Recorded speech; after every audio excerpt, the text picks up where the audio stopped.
কই দেখি, দাঁড়াও আমি বের করতেছি। এই দেখো ঋতু, এটা তো একটা কাঠ পোকা। ও বাবা গো, কামড় দেবে, তাড়াতাড়ি পালাও। পাগল মেয়ে, এই পোকা তো কামড় দেয় না, অনেক নরম। আরে ওই তো ওই বাঁশের ভিতরে মনে হয় পোকা আছে, গিয়ে দেখি।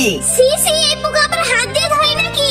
শুধু হাত দিয়েই ধরে না, এগুলোকে রান্না করেও খাওয়া যায়।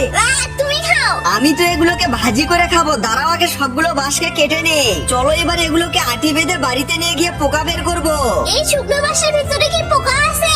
হ্যাঁ, সবগুলোতেই আছে। দাঁড়াও তোমাকে কেটে দেখাচ্ছি। এই যে দেখেছো, প্রত্যেকটা বাঁশের ভিতর থেকে কতগুলো করে পোকা বের হচ্ছে। বাপরে পিঙ্গল বাবা, এতগুলো পোকা কি করবে তুমি? এই এগুলো কি?